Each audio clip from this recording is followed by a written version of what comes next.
Raffle has already ended.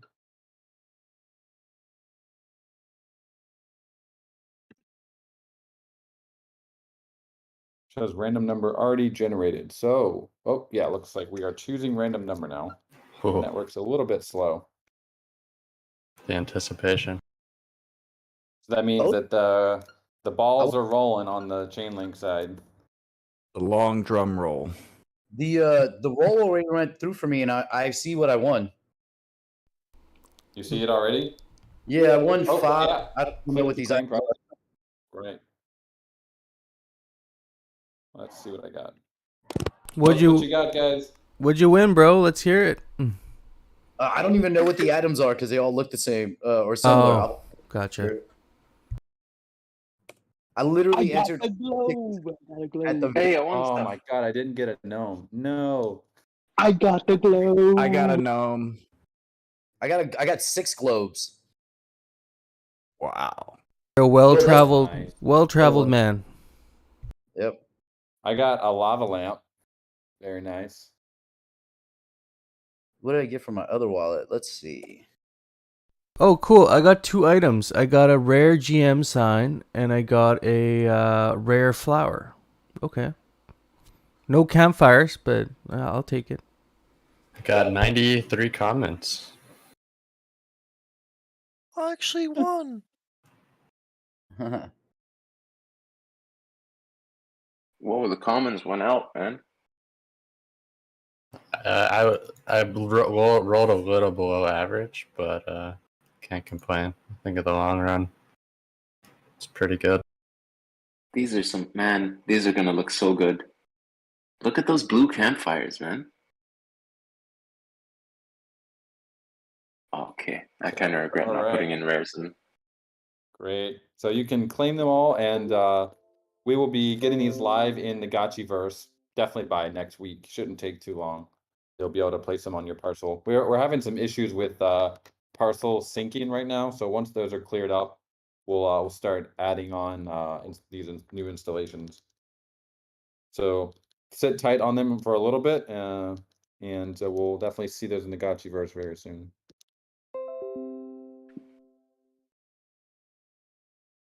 I got a shout out to fireball.gg because they're always on point almost, it seems like, with my estimations. Agreed. Congratulations, Fireball GG, man. You guys did a great job. Yeah, that thing was so helpful. Wow. Mia la la la got a lot of myths. That is Nice. awesome. Congratulations, Mia. What'd you get there? 5 lava lamps. Nice. Wow. That's amazing. How many did you enter, Mia?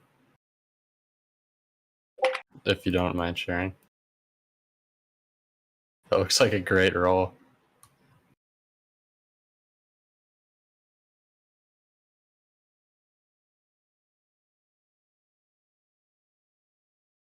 Anyone get a godlike gnome? Want to trade? Yo, Goob's got 2 godlikes. Let's go. Really? Yeah. Goob's got 2 godlikes? Where? Yeah, dude. I almost pulled in with him too. Yeah, I he didn't entered see it, 200 tickets with a friend, and they got 2. Whoa. Goobs. Dude, And that's they're awesome. good ones. Gnome and lava lamp. And the Wow. lava. Oh my god. That's Amazing. gorgeous. That godlike gnome, That is a dude. nice haul. Wow. That's a nice haul. He deserves it. A generous guy. 100%, man. Yeah. I need that lava Yeah, lamp, though. Goob's Discord MVP, man. Keeping it down.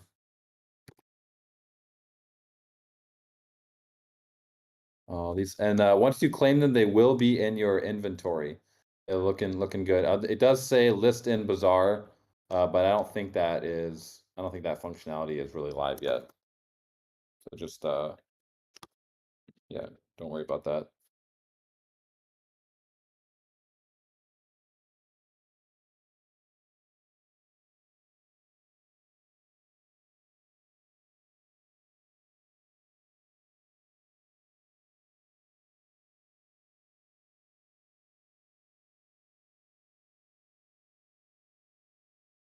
Hardcore says, I would like a recount. I only got 2 gnomes and a bunch of other things that were not gnomes.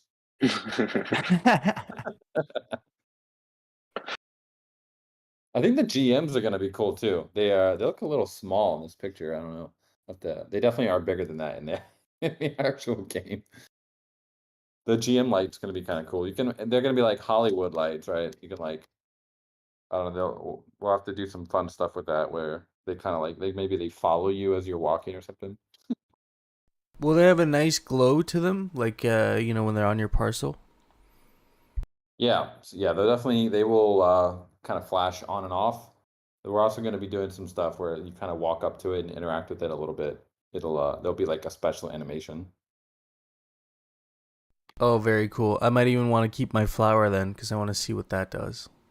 Yeah.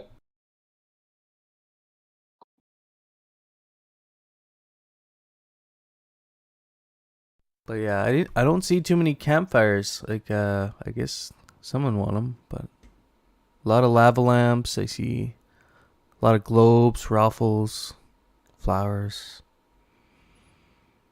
Yeah, M got 1 rare campfire.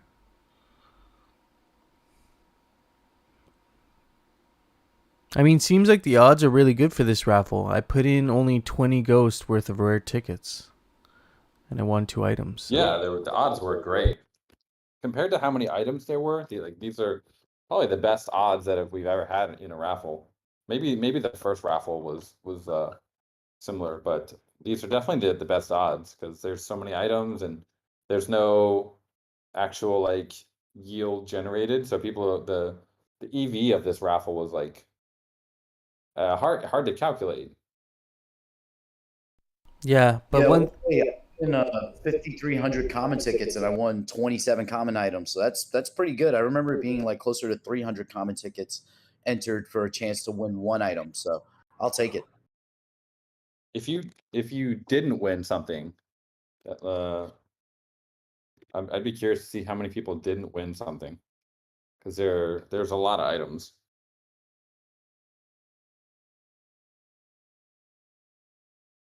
the overall vibe in the chat seems pretty good. There's always at least a handful of people that are like, damn it. Yeah. But, Jesse keeps saying these land items are going to be really, really rare. And it kind of struck me when I was thinking about it. There's 25,000 gotchis, right? And we have all these different wearable items. There's going to be one day over 420,000 parcels of land. And there aren't nearly that many of these wearables. So,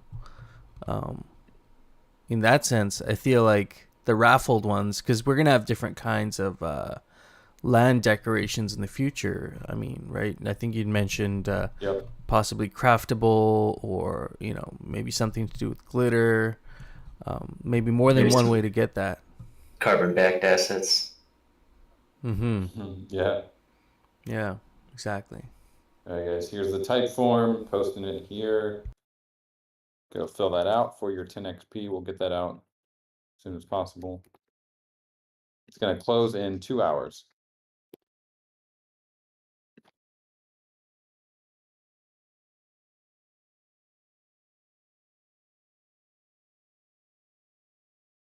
Hey, Pete Stevo says, need some marshmallows. Got the campfires. Right on. Yeah, we need to have a marshmallow. Someone get that marshmallow guy. We'll get him into the Gotchiverse. We can have a marshmallow NFT.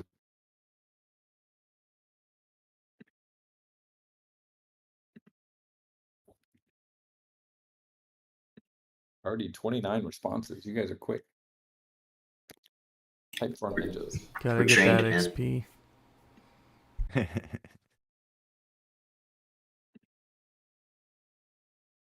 Where do we go to fill out the type form? The link in the description of the channel here. And I didn't pin it, did I? Yeah, you did. I didn't pin it. I dropped it, but I didn't pin it. There we go. Oh, it's So- it's in the top bar though. Yeah. So if you have a gotchi, then if you fill out this this type form, you will get 10 XP for your gotchi. It's a little tradition we like to do here at these events. And God bless if you're with us today and you've never had this experience. Nice to have new friends. Indeed. This is like, yeah, this the coolest part of Aavegotchi, I think, or one of the coolest. In fact, this is why we have such an active DAO, because we're subtly bribing the constituents, but it's not purely financial. It's more for clout. Hey, if you want to versus, see me at my local elections, they need to send me something in the mail. Right on. Yeah, seriously. If I voted badges were like an NFT, like a Pope badge, that'd be pretty. What's the first like county in America that's gonna do a Pope badge for voting? How nuts would that be? We're small enough here, maybe I can pull it off. Yeah. Subtly slip a gotchi in there somewhere in the Pope badge. I know in New York City they give you stickers to kind of get you to get in. Like I voted stickers, so that's I guess a Pope badge. Yeah, I mean it's like a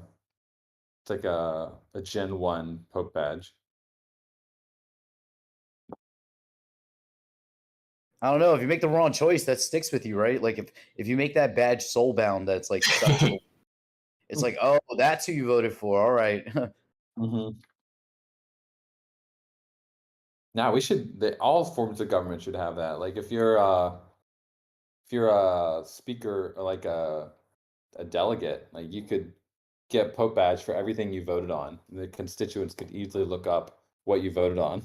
Man, I mean, this is a rabbit hole. Be easy. There's a lot of advantages. Yeah, I would love to move to that also because no elections. Delegation happens instantly. If you fuck up, we take voting power away from you like, right there. It's beautiful. Well, you wouldn't necessarily have to do that. You could still have normal terms. It would just be you'd have like an on-chain record of everything you voted on that people could easily look up and complain about later. That's what we need, man. It's gonna Yeah, happen. I will say in better news, yesterday I had a mourning period because I thought that I had finally effed up royally and lost a wallet due to not recording a seed phrase because it was one of my earliest wallets that I had ever opened in my career. And to go figure, it is in my code book. And so just a good reminder to folks to make sure you're keeping those good habits. And if you have a wallet that you haven't written any of the security down for, please make the effort today. True that. I had to consolidate all my flashcards then.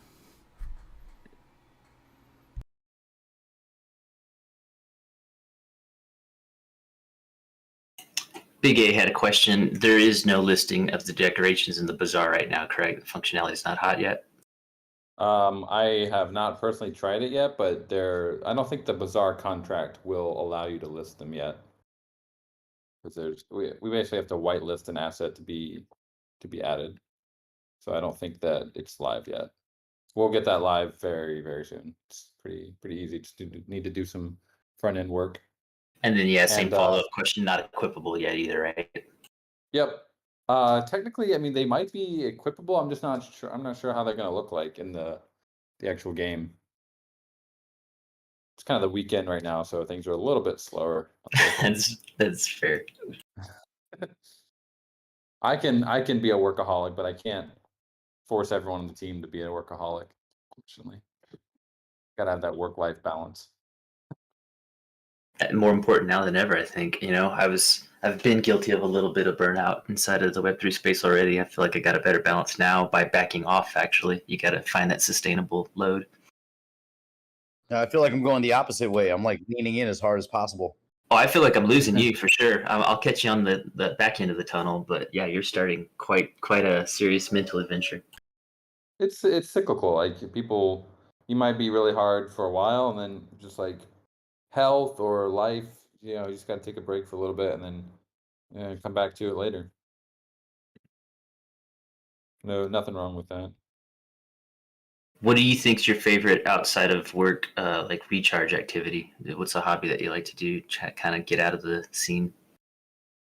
I used to work out quite a bit. I haven't recently because there's no gyms near where I am. I like to also have like a personal trainer, kind of make sure I'm not doing the wrong, like doing stupid movements. But I'm going to be moving back to the city fairly soon here, so we'll be able to get back in the gym. I do love an hour, just like doing. I used to do hot yoga for a while. That was pretty sweet. But I don't know if they offer it anymore. But yeah, any sort of physical, like getting some sun or going to the gym, I do love it. I've become like obsessed with it now. Like every day, I go and play basketball for an hour, but I bring a jump rope and I do calisthenics while I'm doing it. So for that 1 hour, I'm like just destroying myself as much as possible. But it feels great. Like you come home and it's usually this workout is like roughly 2 to 3 hours before the reset for channeling. So I like have this perfect schedule where I like go destroy myself, go to like a cafe with a computer, like just a mess, and then unlist all the gotchis, start the whitelisting process for the channeling for the night, and then go home, shower, and just get ready to channel. So it's a good midday like reset to just like punch me in the face and like kind of get the heart pumping. You got to get back to your roots of taking pictures of squirrels in New York, dude.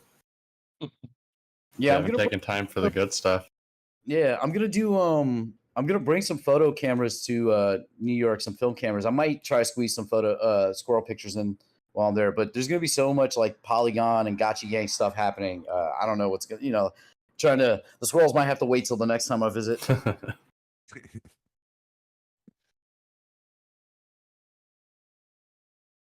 Looks like a lot of the items are showing up as golden altars, even though they do say the name under it. So those are definitely not golden altars.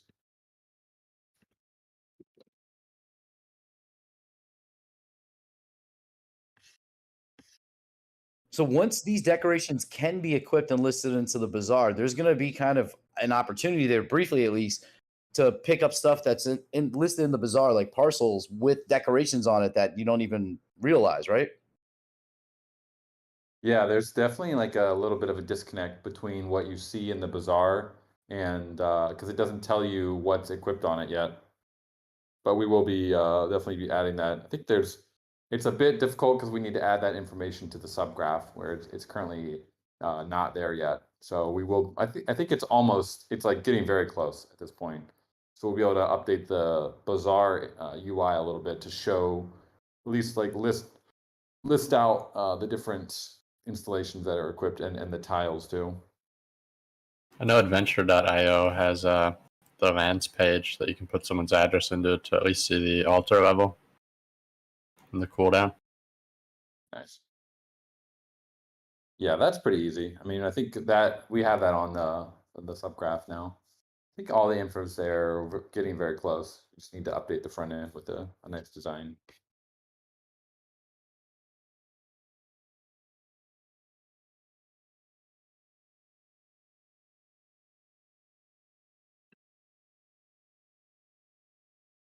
So when are we having some guilds for gnomes or globes or lava lamps? I'm down for something. Side guilds. The gnome mafia. I did get a mythical gnome, so Wow. happy. How many mythicals did you enter? Let me see. A good amount. I've been saving up friends. I didn't enter the last I don't think I did. The last land raffle. Or at least I didn't do a lot. So I had a lot of friends saved up and I felt like kind of deploying them here. Because I'd rather have less land and more fun stuff to put on my land. So probably won't be doing much in the land raffle. But I got one of the godlikes, except let's see. I didn't get the gnome and I didn't get what was the other one? I didn't get the globe. But for mythicals I entered I think 10,000. Wow. No, not 10,000, sorry. That's a lot. That's Like it's not what? 18,000. 10,000? I don't think so. That's Dang, 1,000. 1,000. Okay, that's not bad. I was like, I threw it to 1, so you're really chatting it up over there. You stun these guys into silence. I'd be crying if I got only one with 10K. Well, I feel like I got kind of lucky because I bought a lot of rare tickets yesterday because they were really cheap. I moved some of them to my son's wallet, and I didn't realize that they sold for 3 times what I paid. So I actually, for all the common tickets that I entered into this raffle, they were paid off of that flip. So all of this is like basically free. Nice.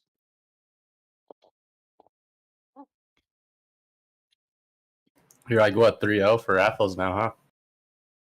Yeah, I'm gonna go play the lottery now, I guess, or try to like jump in front of a train and not get hit. I don't know. I'm curious, Nick White, did you get anything? You were scrambling there last minute. Yeah. I got 7 commons. All right, there you go. Oh yeah, I couldn't afford anything else, so yeah. I'll take it. So my buddy sent me this picture. He got 2 gnomes, 1 globe, 4 flowers, 1 lava lamp, 2 GMs, and 1 campfire common, and he put $20 in. Wow, that's lucky. He got 11 items for $20.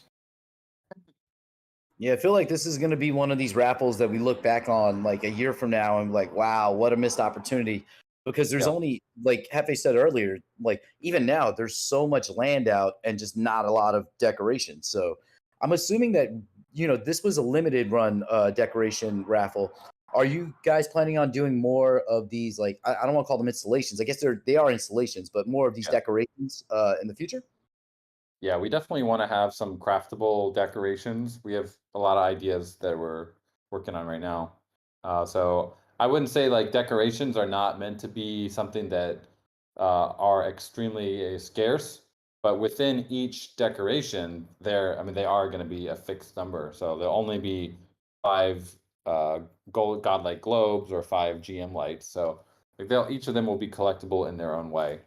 But the whole decorations category, it's not something we really want to like limit too much. I mean, we're not gonna flood the market completely. I don't know how many like future decoration raffles there will be. A lot of the ones coming up next will probably be craftable.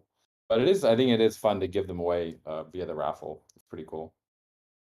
Yeah, this was fun. All these raffles are always fun. I hope all of you take the same approach to the land raffle and don't enter because I got 300 tickets and I'm trying to add like 20 pieces of land.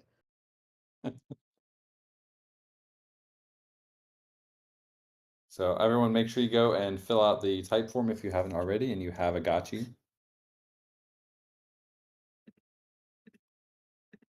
So I guess next would be GBM auction, right? For land, that's going to be the next like kind of big event. That's right. Yeah, GBM auction and the GBM raffle. We're closing in on announcing a date for that very soon. Will the GBM UI be the same as the last one? Because you guys made a huge improvement between the first land sale and the second land sale in terms of that UI. Are we going to see the same UI, or are there going to be some new additions or features added to it? Probably will be mainly the same. I know we need to go through and do a pass on that, fix any bugs that there were. So generally it'll be the same map. It'll be the same layout. I don't think it'll be a huge difference. I mean, the difference between the first and the second was quite large. So I think in general we'll probably just stick to the current one. We don't want to invest too much time because it is kind of a one-time event. It won't be used that much.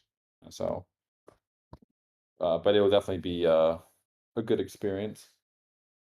Yeah, we get to do our Gotchi Zillow thing, which is kind of cool. Yeah. I love the frantic first 20 minutes or 30 minutes where you're trying to scramble in as many bids as you can, that's where you make most of it anyway, for me, in my opinion, my experience. Yeah, I did really well in the last one when nobody could like see what was going on. I was just grabbing random things and bidding on them. I had no plan at all, and I lost all of them, but it was a good flip on the GBM. Yeah, so in comparison to the first auction, I put in 6K Ghost, and there was some UI issues. The guy who tried to bot it, I made 750 Ghost. In the second one, I put 2,800. Coder Dan and the team wrecked the bots and didn't let them bid on anything. It went smooth as butter. And I made the same amount of Ghost with half the Ghost in the Very second similar one. results. Yeah, exactly. I got outbid like 140 times. Actually, when I increased my the funds that I put towards the GVM, my yield went down because I just had it was just so much more bids up in the air. Like it when I had less money entering, I tended to make a lot more, like 20-30% return versus like with 5x the amount going in, I'm making maybe 8, 10, 12%. So maybe I have to work on my strategy a little bit. There's a learning factor too, though. You That's used to be able the to, Warren Buffett effect. yeah, I used to be able to dominate, man. Kids didn't know what they were doing yet. You know, we're more learning every single time.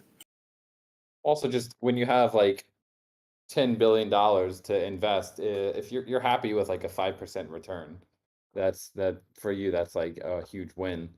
When the more money you have, like the harder it becomes to get like a double in this kind of environment where you're getting like marginal gains. Yeah, I heard the outbid noise like for 2 or 3 hours straight, nonstop. It was a race. Like I was getting outbid faster than I could put up the bids. It gets addictive. It really does, because like that's the edge of the sword with this GBM, and that's why I love it, because like the action happens so fast, but it as quickly can slow down, and then it goes to like the volume drops off, and then we see maybe a day or two where it's like some bids are coming in, and then right before the end where we might be entering hammer time, things get crazy. And I know for me, like in both of the last 2 raffles or auctions that we've done for land, hammer time has ruined me because it creates this like insane FOMO, because I realize that's like, wait, do I have enough land? Do I need to get it now? Because I now see all this action and it's like kind of driving me nuts. So it's like you got to just be careful in that first, like, that first initial rush, so that we don't if you're new to the GBM, that you if you're trying to win land, you're going to win land, but if you're trying to make some money, you can also do that. You just got to be careful so you don't get stuck. Dan, AJ's asking specifically, I know there's been some chatter around it, but do you want to touch again on the possible migration from Friends to Glitter, if there's any timeline on that, any certainty on that? I mean, we could make the switch to glitter-based tickets fairly easily. It would be I've been thinking about it. It shouldn't be too difficult to do on the contract side. It's really just a matter of the DAO kind of, if anyone wants to champion that initiative, we can get a proposal going. I think we should think through all the different side effects that it could possibly have. But I think in general, maintaining 2 systems is going to become a headache for sure. So I think it would be an interesting switch to consider.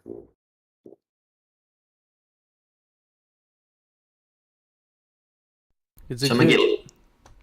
Go ahead. Evan. Oh, go ahead, man. It's all good.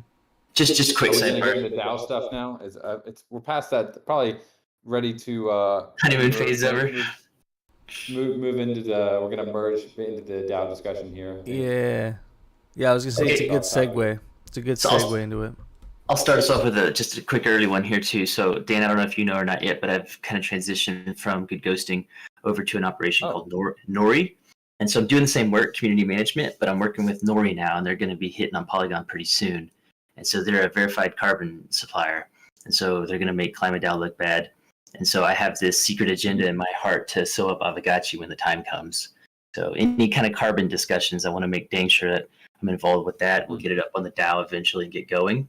But there's this really, really intriguing concept of any protocol on chain right now starting to utilize the carbon backing to be able to flash that badge of leave me the hell alone. I'm not having any kind of environmental impact if I'm actually negative. Yeah. You should talk to Hardcore. He's been working on Hardcore. this. Oh, we've been he's very close. We got the chit chats done. He's got the mechanics down. That's why we're very close to being able to come up on stage and say, hey, we got this thing situated. So I was just looking for kind of the carbon source was my part of the contribution, but Hardcore's really intelligent individual, as we all know, and has got a lot of the mechanicals worked out to the point that I think it's actually a viable path to move forward and start to introduce to the community. So we'll get there in due time. I heard Mark Cuban was buying carbon credits. So I'll give you guys just a quick dump on it, just without getting too deep. The bitch of it is, where is the carbon coming from? How is it verified? How is it authenticated? That seems to be the biggest struggle because there are existing carbon markets. And so what's happening a lot, like with KlimaDAO, is people are bringing traditional carbon offsets on chain, but it doesn't add any benefit to the commodity of the offsets themselves. So it seems like turning carbon offsets into on-chain NFTs is going to be kind of the best solution. So that way there's some kind of like integrity amongst the system. Does each tree have like a QR code? Can I watch it like growing? It's actually, so Nori uses farmland. We're using U.S. cropland methodology. So it's acres of crops in the U.S. And so each NRT is what they call them, does indeed have the geofencing of the very specific field that you've contracted. Cool. I think it was a few months back. I don't know exactly, but it was something about Mark Cuban like buying and doing something with carbon credits on Polygon. The one I like to tote is we are working with Rarible, right? Nori's Rarible's carbon credit hook. So if you buy an NFT off the Rarible marketplace, you can opt to spend a little more and offset it with the carbon situation. And then, like, I think Imogen Heat came out and did a project with us. And Steppen just got with us as well too. And so it's starting to look hot.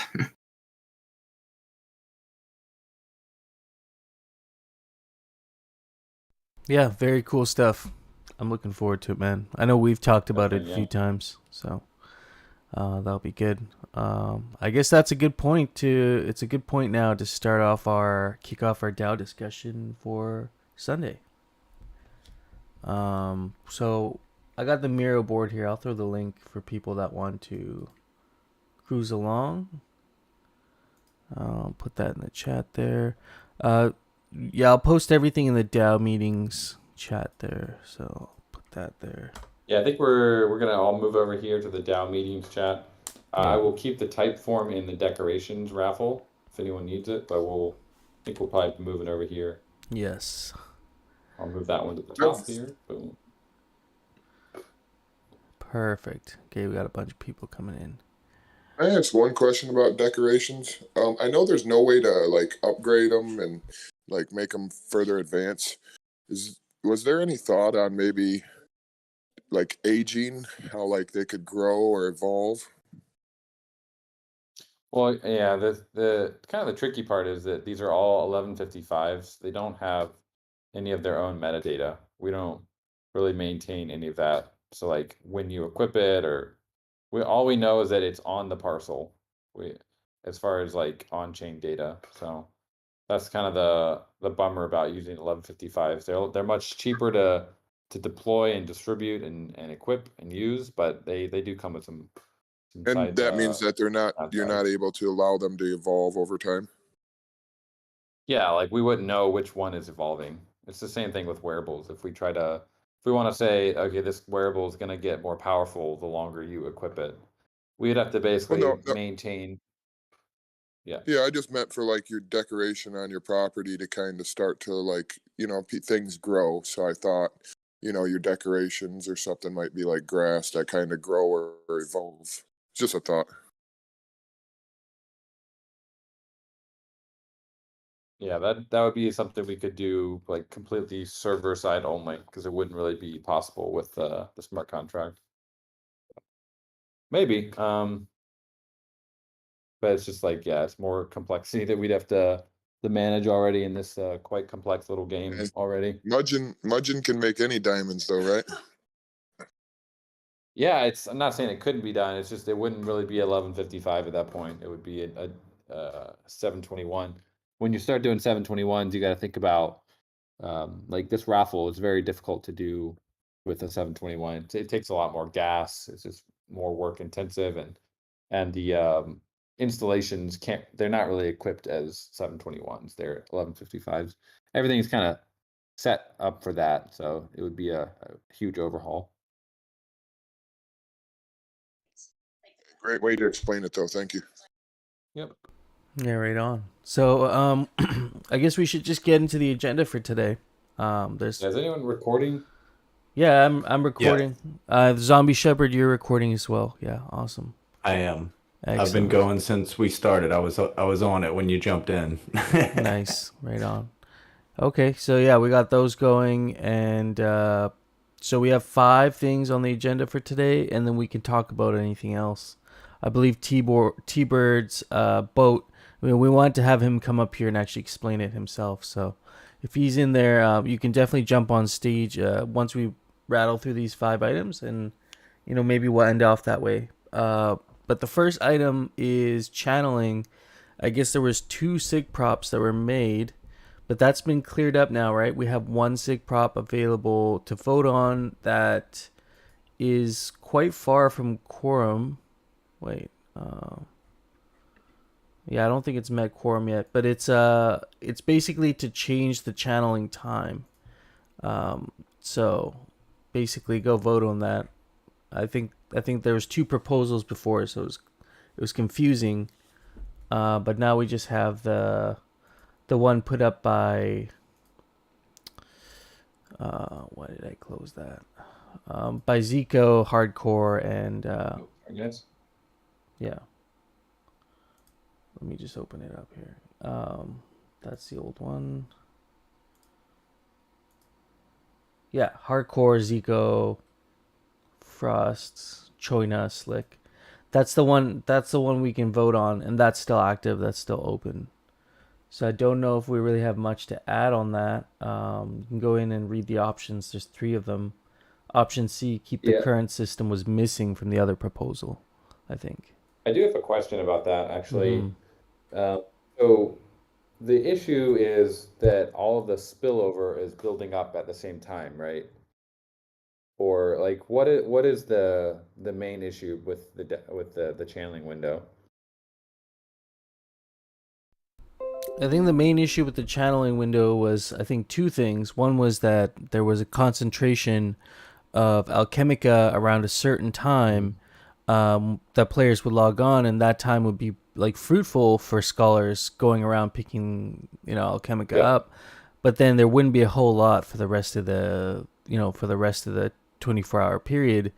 And then the other thing was just to consider alternate time zones, and that in relation to that reset time, it might not be it might be a quality of life improvement for someone in a time zone where that's like 4 a.m. for them. I think- Again, yeah, but again, it comes back to really the issue is that the spillover is getting dropped, all like clumped together at this one time, basically, right?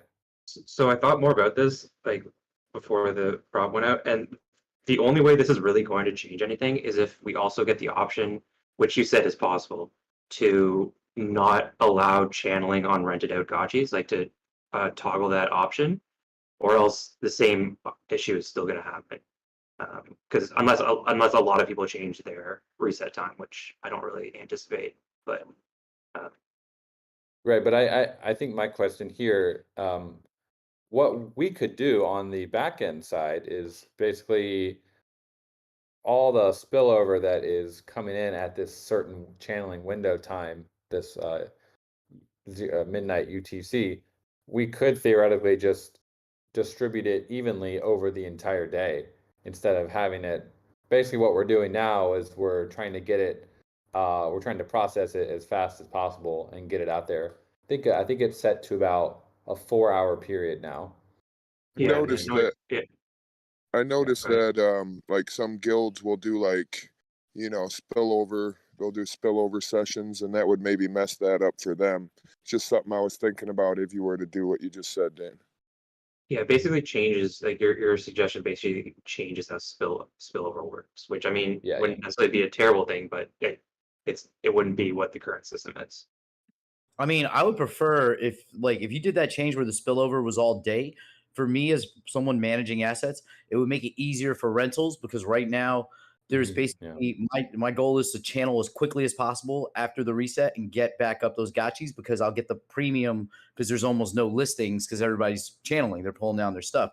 But for the like now the rental rates are like on the floor at this point at this time of day because Yeah. there's not as much spillover.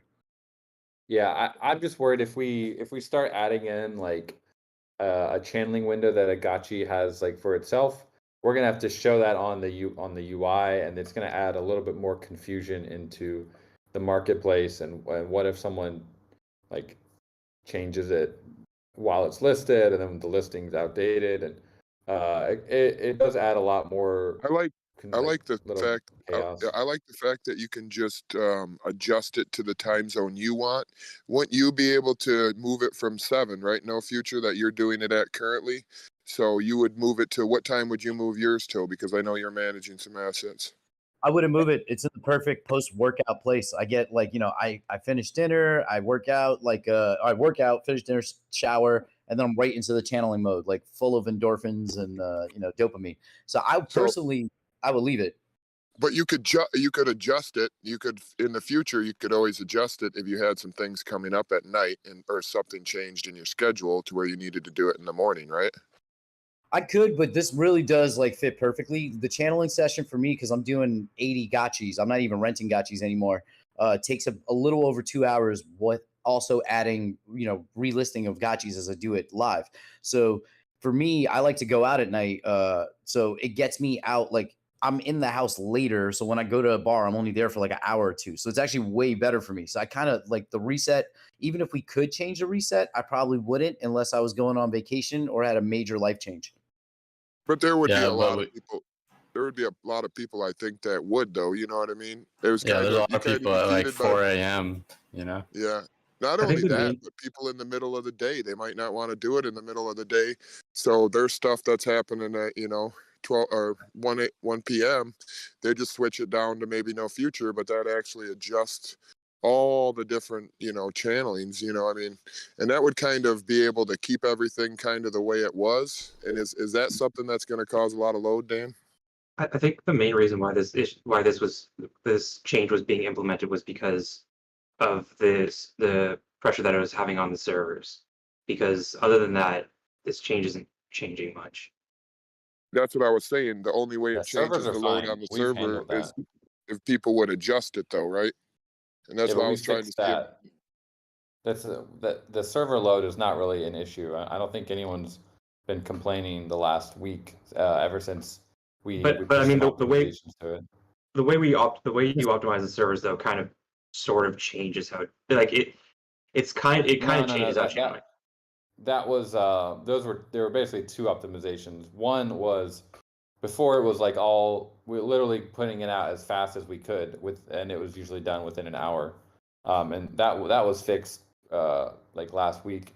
And then we did adjust it a little bit to make it a 4-hour cooldown, or like a 4-hour spillover period rather than a 1-hour period, because it was just the servers were running a little bit hot.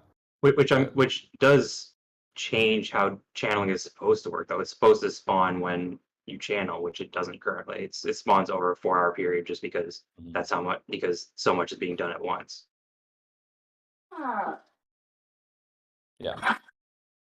Yeah, so the one thing my proposal would be we wouldn't have to change any of the smart contracts or any of the UI. We would just make a simple change to say, okay, the spillover is just gonna go out over a 24-hour period evenly. So maybe that's not a popular option, but it would be by far the easiest for us to implement. I mean, I think it would be popular. It's just, like I said, it changes how channeling works. Yeah. How? I think it's temporary. I don't think it would be temporary. I think that would be like, if anything, that would be the new normal, because there's going to be even more alchemica spillage with harvesters. Can we get a Roomba that goes around your parcel and collects spilled alchemica through the day? It's called a bot. It's called a Roomba. Okay. No botting. Maybe let's table that for.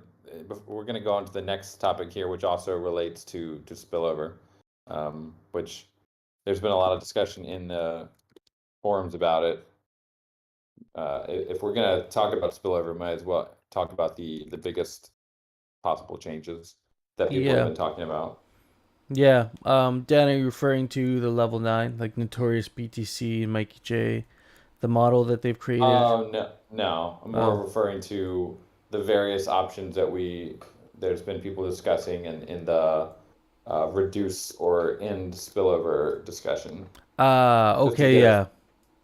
With Get a cartridges and feel whatnot. of Invitations. cartridges. Yeah, there's like the cartridge option, review period option.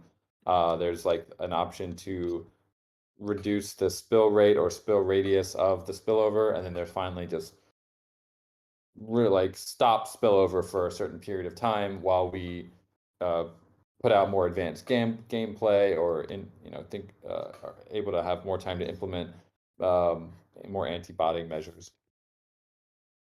Yeah, I feel like it's a large topic, so we can definitely get into that. And talk about how are we going to incent overall what that's addressing is the underlying issue also of incentivizing scholar investment, and also cutting out the bots.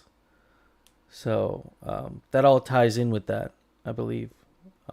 Are there three distinct options that seem to be being formed around that? Yeah, I think from what I've seen, there is there's obviously the don't do anything option. Here's a great poll by Kenny McCormick in the chat here in the forum. So the options he's got stop spillover as originally proposed by Cookie Thief. That was basically say we're still in very alpha. We don't have all the necessarily the economy to sustain a lot of the Alchemica that's coming out as spillover at this moment, and we definitely don't have the proper tooling yet for anti-botting. So his proposal is just let's stop it temporarily, and maybe I would say if we did stop it, maybe we could do some weekly events where we do drop some spillover, kind of like this. We could have hype events weekly where we invite people to come and partake. But in general, the general spillover would be stopped temporarily while we continue building out the game, as it is quite a time sink for our dev team to have to deal with it 24/7. The next one would be the invite system, which basically could be like an NFT cartridge that we airdrop to Gotchi owners and Realm owners, potentially also like parcel installation owners, tile owners, and they would basically be like this kind of patron system where they are able to then gift out these invites to people that they want to join the Gotchiverse. They want to be able to play in the game. And there's a lot of different ways we could handle that. I had a new idea about that just today, that if we were to go with that kind of system, I think there's some interesting modifications we could make to it. But basically the TLDR of that is that the Gotchiverse would become kind of a closed alpha, which is pretty common in a gaming space. Typically, you do have like a closed alpha kind of phase while you're still figuring things out, which is definitely the stage that we are in. That would take a little bit more dev bandwidth to get that set up. We have to get the contracts out. We got to get the front end set up, make sure everything's working smoothly. So a little bit more work for that. Review period is basically saying let's give the new players that have never joined the game a 7-day period in which they need to basically fulfill a couple requirements to get through their period and graduate. They would have to probably play a certain amount of time in the game, so we have a history of what their movements look like and can help try and spot any botting behavior.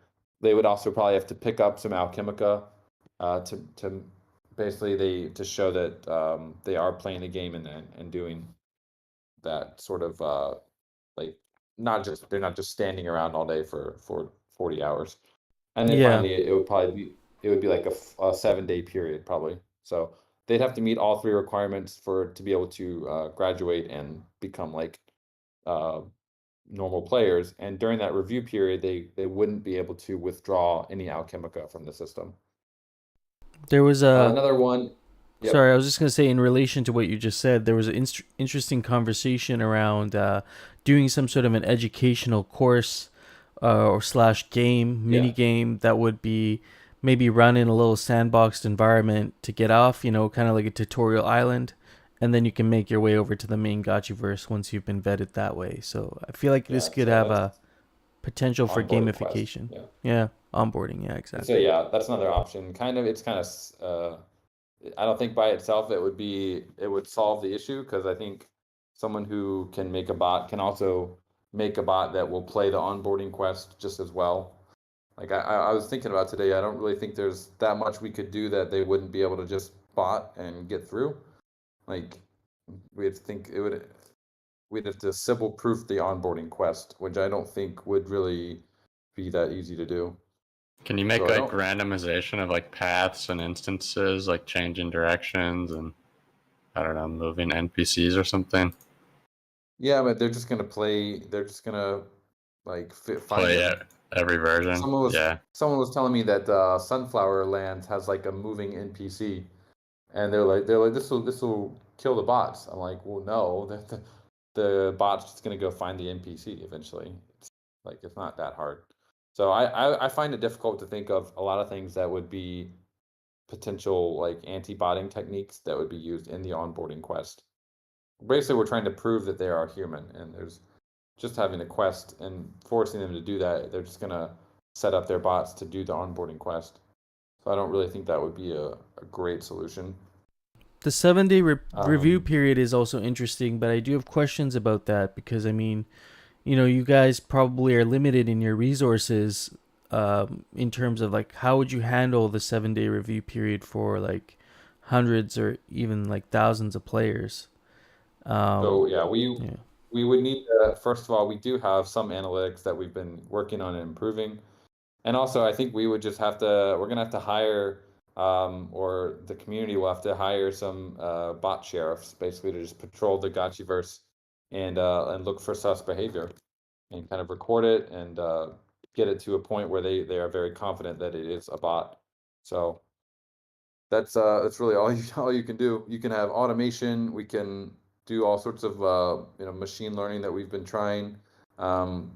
Which has kind of mixed results, because a lot of times we don't have the proper data to feed it.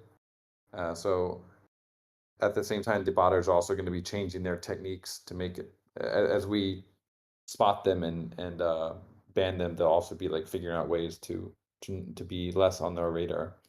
What I do like about the review period is it would give us a targeted group of gotchis to focus on during that period. But what it does lack is there's still no limit to like how many accounts could be joining. And so you might get flooded with 10,000 review gotchis that we'd still kind of be back to where we are right now. We would just have 10,000 yellow names running around, and we'd have to figure out which ones are bots. So still kind of a challenge without having any sort of invite or like restrictions on who can join. It becomes pretty difficult to ensure that there's like a small manageable number of bots that we're looking after. You also mentioned some stipulations that you might also implement.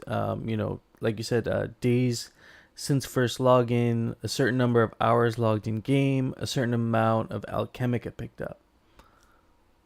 Yeah, those are basically, they would be designed to force them to actually go and pick up Alchemica, rather than just like being in the game but standing there doing nothing. Yeah, I see your thinking around this. You actually put it in a post there. I'll just read it. This would be really annoying for botters to get around, as they would need to essentially waste computing power running around the game, picking Alchemica up, which would increase their chances of being caught. Yeah, I think that's interesting. Because if they're not running around picking it up, then we wouldn't have any data to look at. So we're essentially forcing them to play as normal players, and we have a much higher chance of picking them off as botters if they're moving, compared to if they're just like standing around. It makes it that much harder to stay ahead of them too, or for them to stay ahead of you too, right?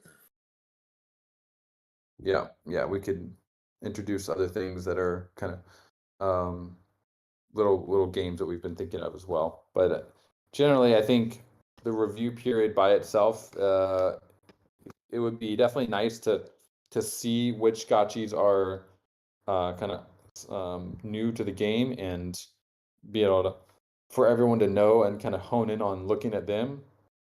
But it will not solve the issue that there's like a bajillion of new accounts that are always joining the game every day that are being funded, with the trustless gotchi lending. So that would only be helpful with like solved by the invite system. So do you see maybe a mix of systems? Like we're doing maybe like, so we have sheriffs on the ground, we're doing some sort of review period, and then there's also an invitation only. Like maybe it's a combination of these things. Yeah, well, it's the problem is dev time is we are trying to get another release out, and so we're trying to hone in on one option that will be kind of the biggest bang for the buck here, the least amount of dev time with the biggest effect. And currently, obviously, I think the number one method would just be turning off spillover, because that's immediately gonna de-incentivize the bots to be playing. They won't have any reason. It also obviously hurts guilds and scholars though. But we could still have events where we do have more Alchemica. It's just it wouldn't be a 24-hour kind of thing like it is right now.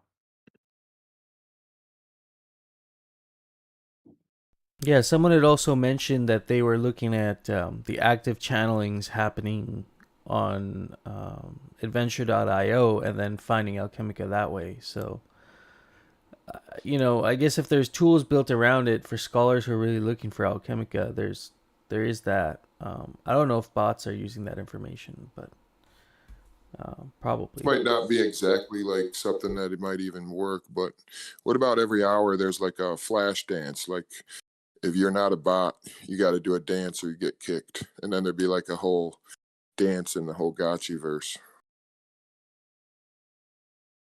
I mean, anything they can program, they can program. So if there's a dance, this would be something that would be random and it would just kick on. And if you're in there, you could see it. And if you're not a bot, you would see the thing.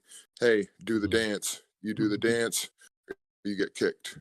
That shit would wreck me every night because as I'm in channeling, I'm switching screens to recall the gotchi, then also setting up the relisting and also checking off a list. So when I'm in the gotchi verse, I'm in there for a split second. So I would probably get kicked out like every other time or something like that because I'd miss those stupid dances. Yeah, I would probably get kicked out too. Well, see, actually, anything that requires like captchas like that is usually not really effective, and it's kind of super annoying. That's how they started in Axie Infinity. They would do one every hour, and then it turned into one every 2 minutes. And then that's when I just quit the game because it was just retarded at that point. I just didn't want to do it. Yeah. That's an easy answer again. That's a quick, good answer. Thank you, Dan. Yeah, so what do you think, Dan, to move this forward, to actually get it into a point where it's actionable and, we can actually have some sort of a solution? Do you think it's ready for like a SIG prop? We should have these 3 options on there. Or is there anything more we need to explore with these, methods of, addressing this issue? Yeah, I'm going to make just a flash poll here to see what everyone in the chat here thinks first. I do think we're almost at a point where we could do some sort of some SIG prop.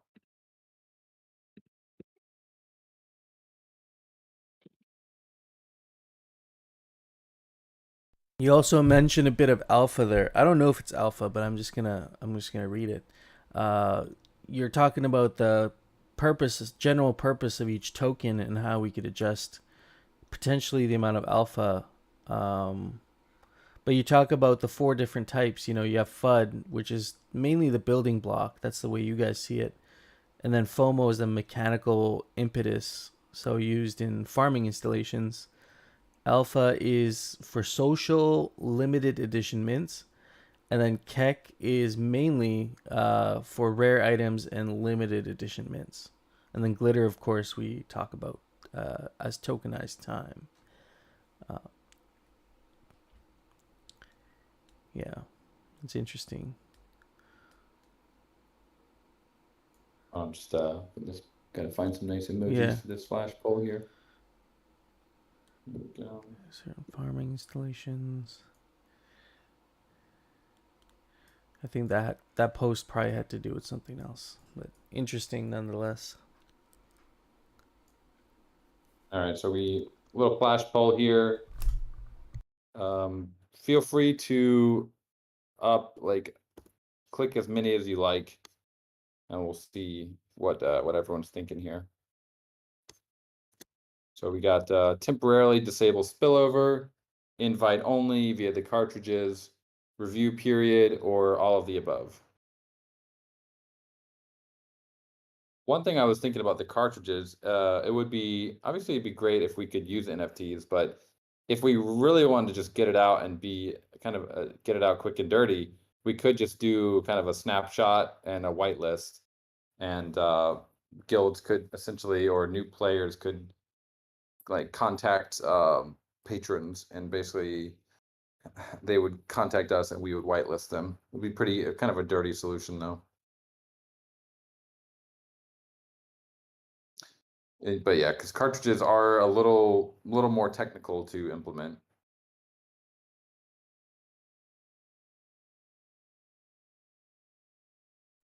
Excuse me, do you hear me? Yeah, we Yep, can hear hello. you. Yep. I just want to ask, did you saw the topic on forum which called idea to handle the bots about VE curve model we can use? It's similar to 7 days review period.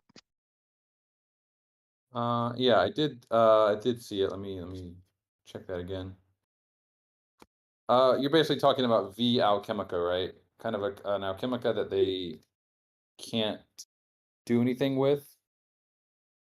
Yes, yes. You can use it by upgrading or Yeah. something else. I actually do think that's a very interesting idea. I don't think it would. We were actually just discussing this earlier. I don't think as a solution by itself it would.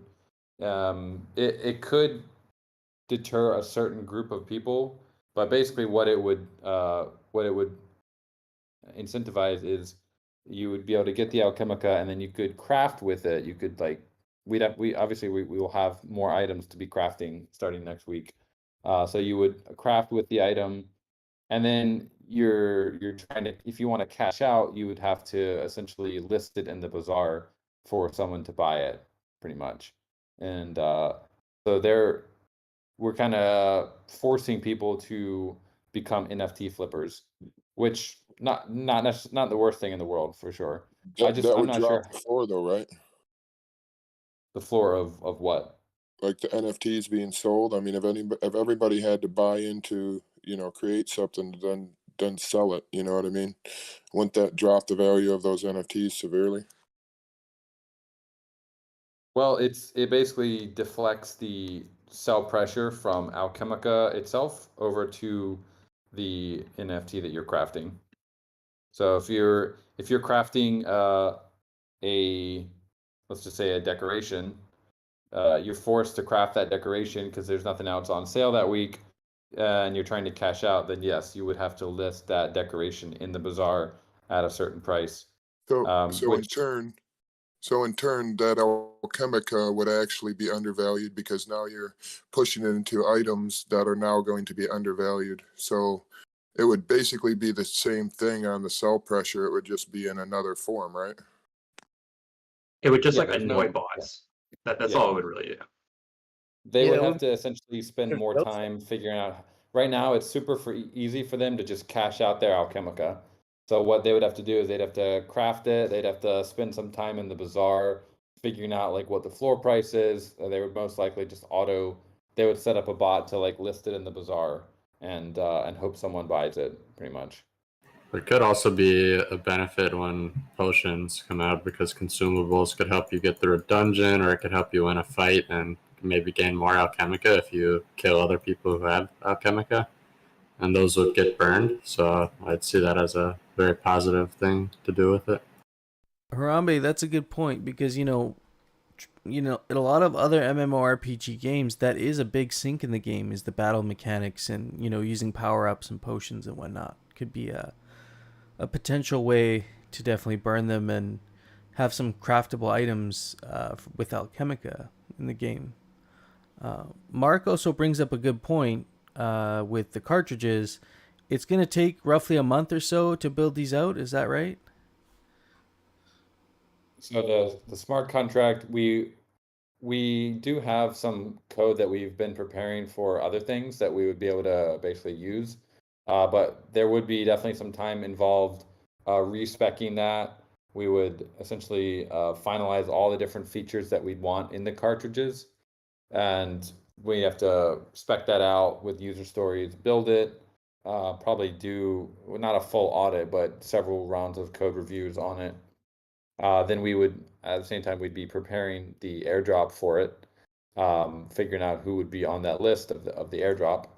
And that would be mostly the contract side. And then on the front end side, we would want to have a nice UI that people can go to basically find an invite, because that's, if you're a new player coming to the game, you're going to want to know where you can get one of these invites. And so we would essentially need to have a site, like a portal where people can go and find who has the invites. So and maybe link to their Discord or link to their, whatever.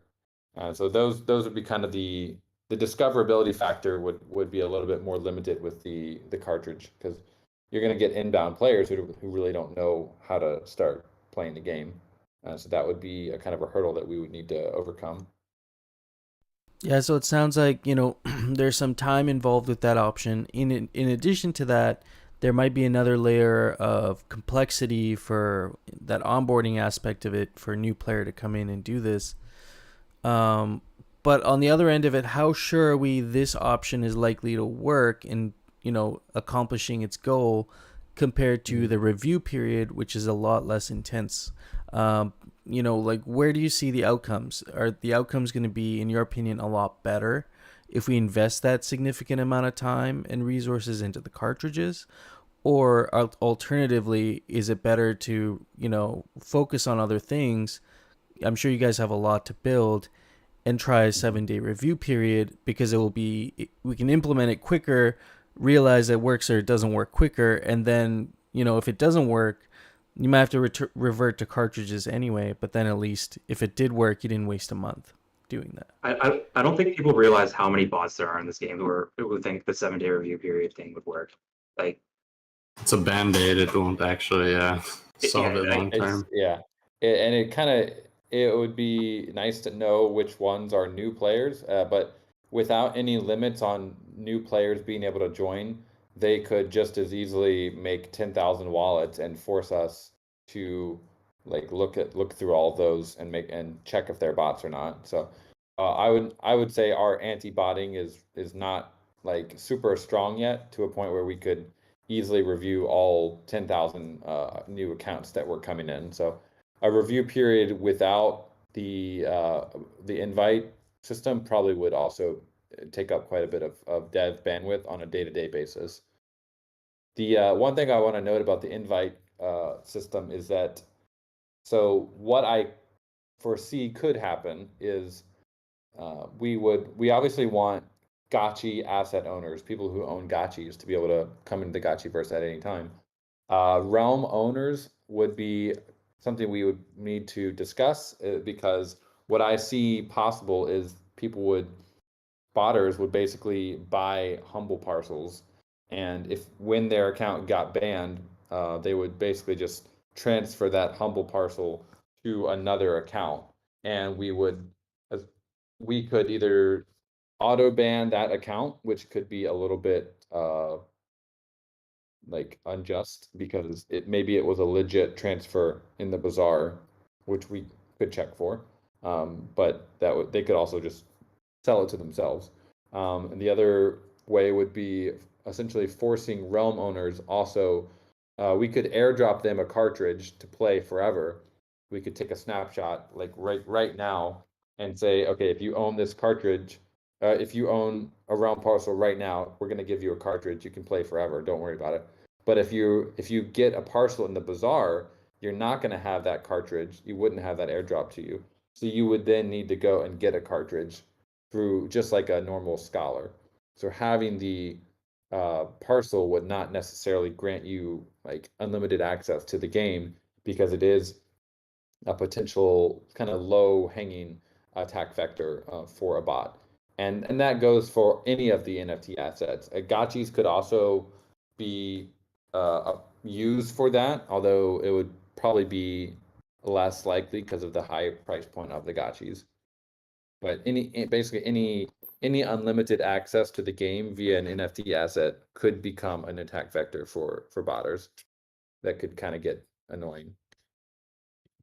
And that's where you kind of said, there might be a limited amount of times this can be transferred, and then also there might be a limited amount of time available on the cartridge.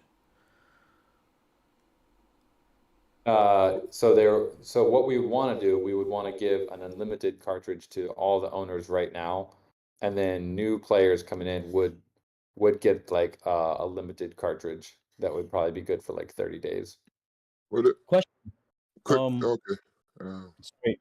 I had a thought, and I'm not going to chime in much, but with the cartridges, could you make them soul bound to the wallet so that if it is a bot, they're screwed? Like they wouldn't be able to move the cartridge to a wallet. That's the whole point of the cartridge. Yeah, once it's in their wallet, it can't be transferred.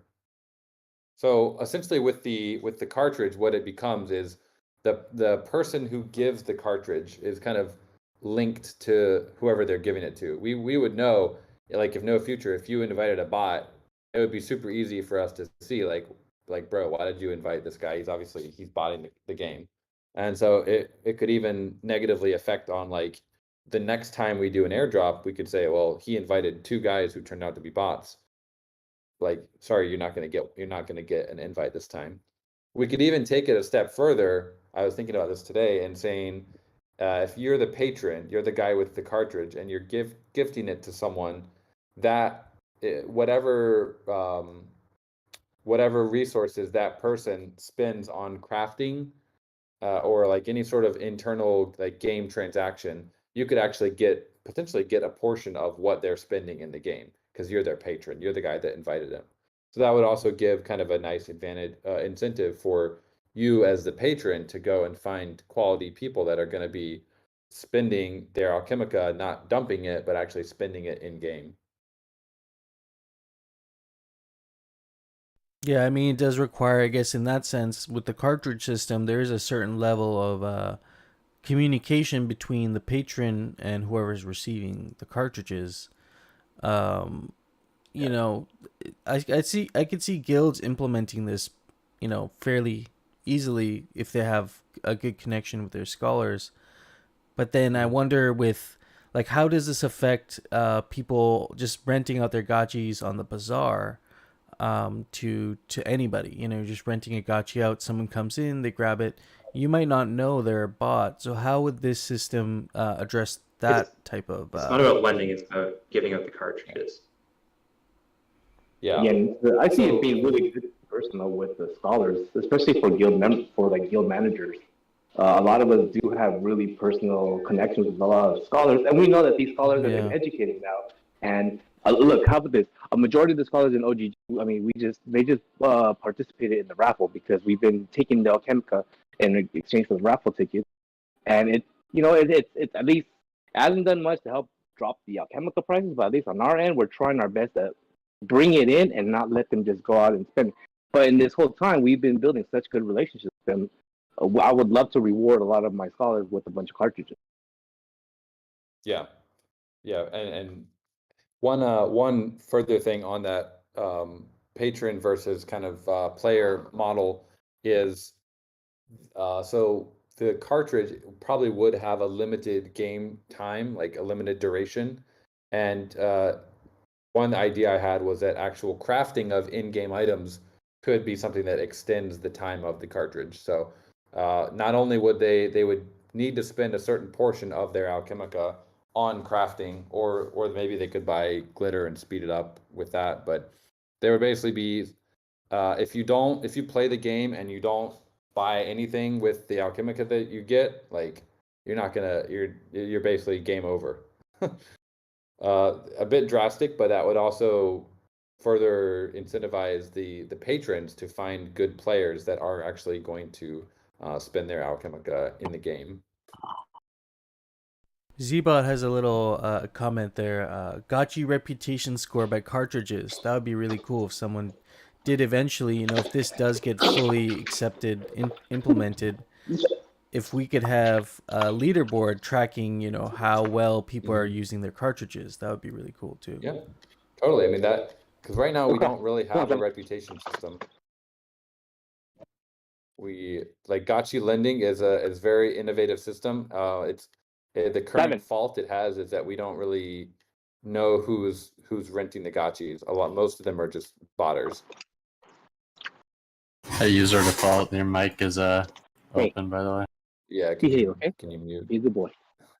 Don't be all rumpy. Dan, can you mute him? Rumpy, Papa. Stop. I'm gonna mute him.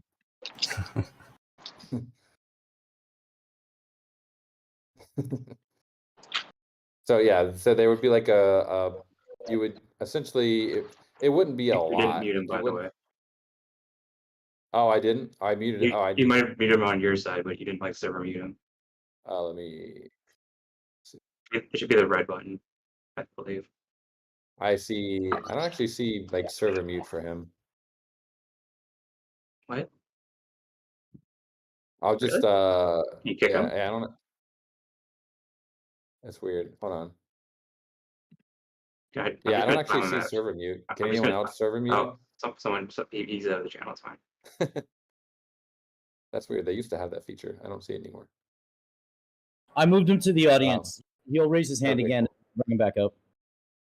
Yeah. So anyway, so the amount that they spend on like playtime, I don't think it would need to be a lot, but it would basically just be a token amount of Alchemica that, hey, if you want to keep playing the game, like you need to top up your cartridge with a little bit of Alchemica by crafting this NFT that is not worthless. So it'd be kind of a good incentive. Or you could maybe spend some glitter to do the same thing.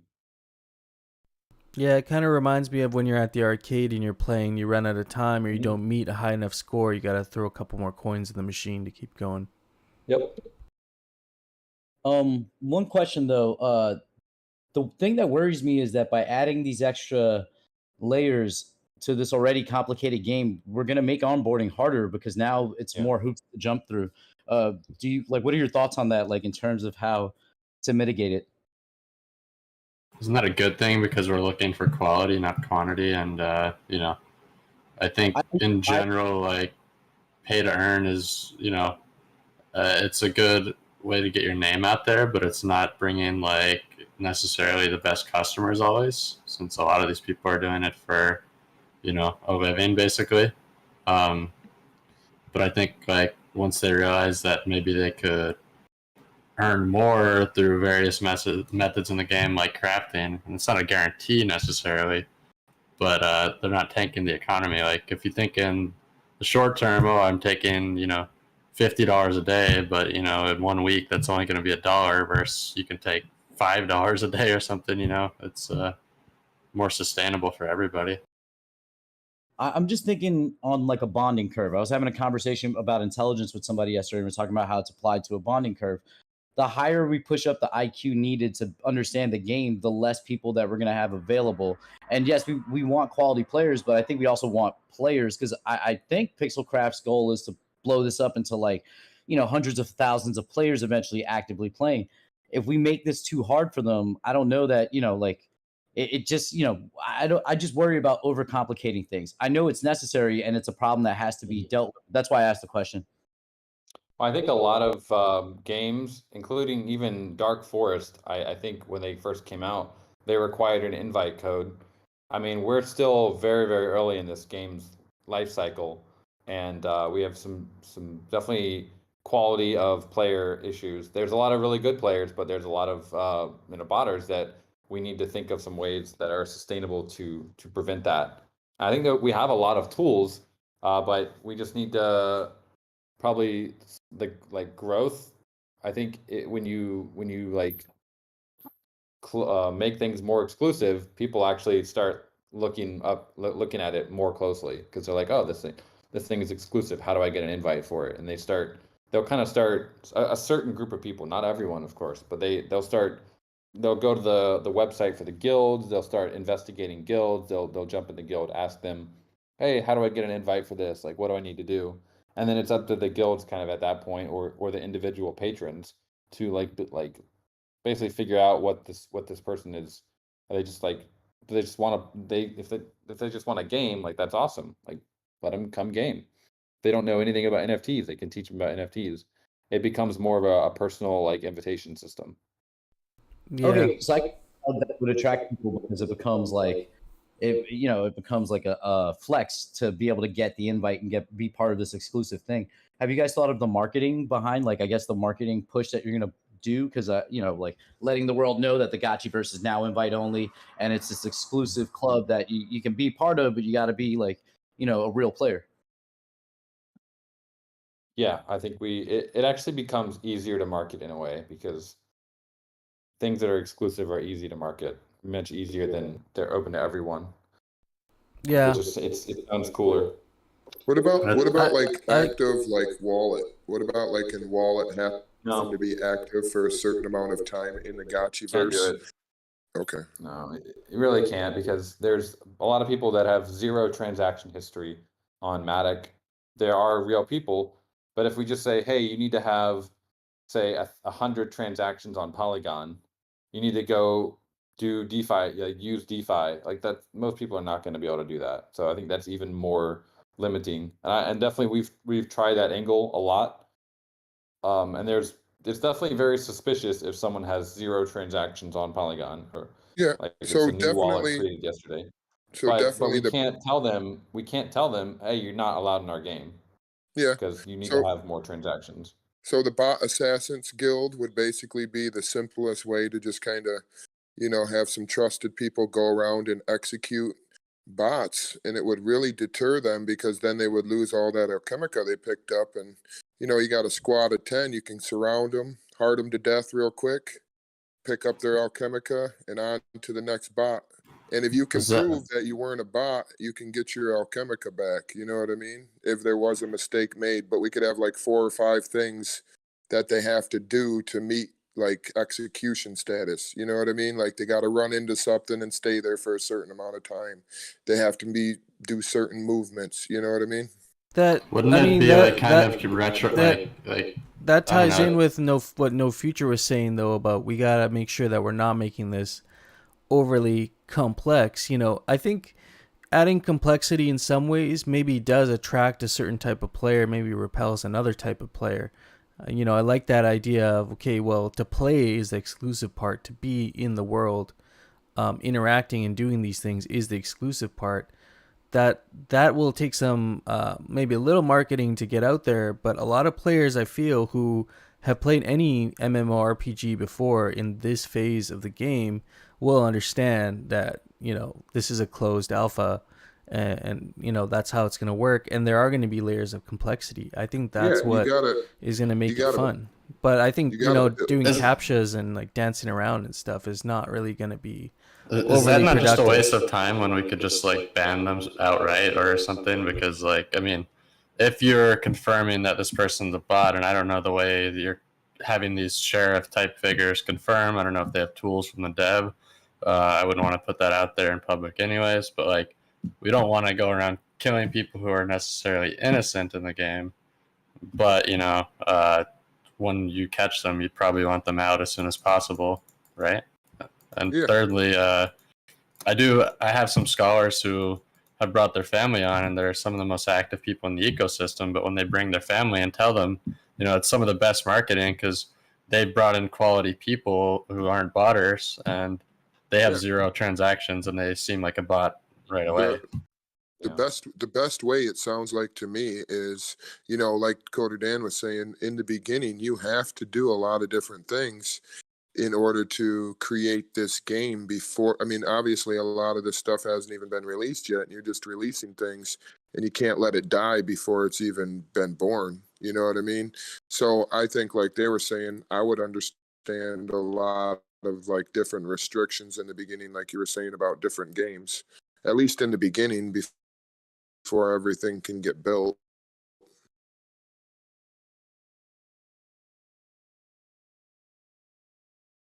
I mean, this will take time, right, for a circular economy to be built out. With every game I've seen where they start out with an alpha, it takes time. You know, a lot of people do end up leaving the game at the start and then end up joining back like 6 months later, being like, "What? Why did I leave?" You know, like these are growing pains. They're gonna happen. It's been seen like in pretty much any MMORPG. It's just we're talking about real money here, so obviously there's gonna be emotions involved, and it's gonna get a lot more attention than if they're just like Web 2 coins worth nothing in a centralized game, right? So these are not unique issues like to us. This is something every game, this type of game, has had to figure out. Just there's a monetary penalty to not getting this right, and I think that's where a lot of people's concerns coming from. Yeah, I think the other one is the dev time that it's going to take to implement a system that we would probably be fairly happy with. In the meantime, we could have another month of basically status quo of what is currently happening. So just the invite system, I can't promise that it wouldn't delay anything, although it wouldn't be different teams working on it, but I mean, it would be the core team that's working on the current release that we're working on wouldn't be too affected by it, but it would take up smart contract team bandwidth, including me. It would take up some front end bandwidth as well, and we're looking probably at minimum of like three weeks working on it. So in that 3 weeks, we would still have what we have today. Is there any way that the DAO, since this is a DAO meeting, that we can help fund to accelerate some of this stuff? I understand that, you know, we can't use glitter to make this go faster, but if we we do have funds, like if we're trying to help build the infrastructure for the game for the long term, is that an option? I mean, I guess it is. Dan said, I suggested this, that we could, you know, give them funds from the DAO for maybe a bot czar or something like that. And Dan said if the DAO wants to give them a grant, they'll happily take it. I wonder if Pixelcraft can lay out some ideas on what would be good for them, what a certain amount of funds would achieve, what would be like balanced with the budget of the treasury and all that. I'm not too sure of the specifics on that, but we should get something rolling. Yeah, we do have the upcoming next week. We'll definitely be putting out the token swap, and that'll be great to ensure that we're funded for like the next 18 months with our current budget. On top of that, if we could definitely hire like more game programmers, more kind of front end team. We're also hiring for that as well. So that'll add to our budget that we're looking at every month.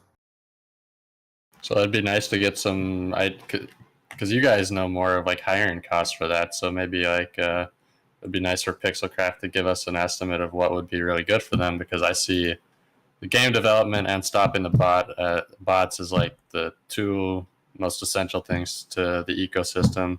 You know, competition wise too, we want to take the time in this kind of bearish market to build so everything's ready for when things start turning around. Yeah, I mean, I think we have a really, really solid Gotchiverse. Like the core loop of the farming, I think is going to be, I think it's quite strong, and there's a lot of cool things we can do with social that'll also attract like non-yield seekers to the game, and I'm really excited for that portion of it. It's like we're building kind of two games here. We have the yield farming game, and we have the social metaverse game. And right now we're kind of focused on the yield farming, and the token prices obviously have been we're in a bear market. They've been sold and sold and sold. And so definitely putting a pause on that would probably be, I think it'd be fairly healthy for the ecosystem. But some of the players that manage a lot of scholars, obviously it would be harder for them. They'd have to explain to the scholars like this is going to come back at some point, but right now it's spillover is going to be minimized while the devs kind of figure this out. I also don't think necessarily. Well, I mean, I guess it is the part of it is the spillover because the bots are making both scholars and Gotchi gang members disincentivized to even hold the Alchemica, because if you know bots are going to dump, why aren't you just going to buy back into Alchemica when it goes lower inevitably? Because there's, you know, as you estimated, maybe 20 to 50% of players botting. So I think with the anti-bot stuff, they'll actually be 20 to 50? No, it's way more than 20 to 50. Well, this is what Dan said maybe a week plus ago that he thought. So I mean, if it is higher than that, then it's even more important that we take out the bots, because then, you know, we have incentive as a community. There's this snowball panic effect when the tokens are dumping like 5% a day. Yeah, I was going to ask a question. Now, I know you guys have talked about other companies just as big as Pixelcraft coming in and building inside here. Have you guys been in talks with anybody like that? Because I know that would be another way to take some load off of Pixelcraft by yourself, obviously, to do all these different things right now. We are in talks with a lot of the different guilds that have partner parcels. As far as like, what do you mean, like another like dev house building the Gotchiverse, or like building using the SDK? Yeah, I just remember you and Jesse talking a lot about how eventually you guys want, Pixelcraft not to be the only big guy in here. You guys want like 5 or 6 other companies the same size as you guys in the background as well, or something like that. Have I understood that right? Yeah, but we're not really. I mean, speaking frankly, we're not at that point yet. We still need to build the SDK out so other players and participants could build that kind of stuff out. We're still very, very early in this whole journey. And that goes right back to saying that you guys need to stay afloat and you guys can't be destroyed in the beginning, like you were saying a minute ago, by allowing all these bots to destroy everything. So I'm down with whatever you guys say to, cut this out. And if it involves not having Alchemica for a while or having less, I'd rather the game survive than get destroyed. Yeah, the game's not really going to be destroyed. It's just there'll be a certain impression of it. Like people will, they might have heard of it and they'll look at just the overall ecosystem and they'll associate it with like botting activity. I mean, we're going to continue building it. We're well funded enough, even with this bear market, thanks to the price of Ghost, not dumping too hard, that we're fine to go for a while. It's really just this I have this idea of just we want to try and find the players that are gonna want to like actually convert and become Gotchi gang at some point in the future, rather than just the pure extractors who like Something I don't know. just, Who created the curve? actually Aragon created the original curve. We're Well, the then- only project that actually used it though. Big shout out to Aragon, because it frickin' really, really, I believe, saved the entire thing from dropping out, right? Like everybody else. Did the idea come from Vitalik initially somehow, or was it did it stem off of something? Yeah, Or am I- it's the idea of the continuous, basically a continuous ICO or continuous DA ICO, which was a piece pioneered by Vitalik that very few projects adopted, but we really liked the idea of the DA ICO, this kind of continuous token sale powered by an AMM. The Aragon guys built it out and they got it audited by someone, Consensus, I think. And then I think for legal reasons they decided not to continue pursuing it. So they basically had the code out there. We just kind of came in and started using it. Very cool. Very cool. Yeah. Do you so believe that kind of saved the market? I I just don't know. It's impossible to say. I think in many ways it's probably limited the upside of Ghost, but it will also limit the downside of Ghost. So Exactly, which is a very good thing right now. Yeah, I just wanted to go back to the discussion about the type of player that we're going to want to attract here, right? They're players. If we're able to fix this botting issue, there are players that want to play just because the game's fun and they see the strategy behind it. But I see what Dan's saying with the token price being impacted so greatly and that being associated with bots. It's not a good look for the game, and that's going to deter the players that might actually really enjoy playing the game first before the financial incentive. But right now Oh we're yeah, it's not totally the token price. It's more the fact that if you walk into the game and you see a bunch of Yeah. players that look like bots, then you're just like, oh, there's just a bunch of bots Yeah. everywhere. I still don't tend to focus too much on token prices because they come and they ebb and flow. But it's more about a player who joins the game and sees a bunch of they try to emote with an account and it doesn't emote back, and they do that 10 times and they're like, why aren't these people talking to me? It's just like it's a bit, especially when we start becoming more social and there's more things to do in the game, it'll become even more of an issue. Yeah, I mean, when the social features come live, we want it to be obvious that there's a lot of people in the Gotchiverse who are humans and they're there to socialize, right? I mean, having those people there, we'll all feel like, okay, there's something more to the Gotchiverse than picking up these Alchemica tokens. I think that's the overall vibe. I believe you said one time during a hangout that you expect people in the Gotchiverse, a typical day would be like maybe you do a little farming, you run around, you pick up a little Alchemica, or you do a guild channeling, and then you go do some social activity. Like, that sounds really cool to me, but we're nowhere near that yet, so we just got to figure out how to get there. And maybe this next week we can continue like the discussion around botting, and try and figure out what are some of the solutions people really want. Because I see from that flash poll that you did, I think the two major selections were the cartridges, and then people also saying just turn it off temporarily. So those are two kind of completely different things. So probably gotta look at that, and then also take into account the amount of dev time. How much time do we want to put into this to get a solution? Because the quickest solution will also disappoint the most people, but then the other solution, it might be better long term, but it might take a lot longer to implement. I think that's the way I see it right now. Yeah, and I think they don't have to be mutually exclusive. We could do the kind of a spillover pause, or like maybe it's only it's like during an event every week. We do have hangouts and DAO events. It could be only we turn it on during those times, and the rest of the week it's not on. So that would be one way, and then that will buy us some time to then implement like the invite system if it proves that we need to do that. I still think it'd be very helpful to have the Gotchiverse be a little bit more exclusive than it currently is.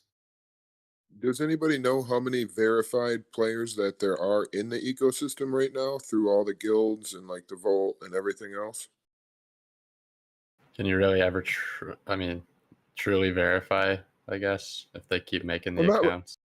Not like verify, but I mean, obviously if a guild got a certain amount of scholars that are all real players and then they're interacting and everything, they can verify that they have 500 people in their guild that are real players. I don't know, that are consistently doing something. It brings me to another point that I was thinking of, is like when we get to these cartridges, these botters are smart. They're going to use social engineering to try to get into some of these guilds. They're already in guilds because it's free rentals in a lot of the guilds. It makes it easier than them paying, and they probably get more exclusivity and maybe a rank up in the guild when they farm their 200 Alchemica by botting.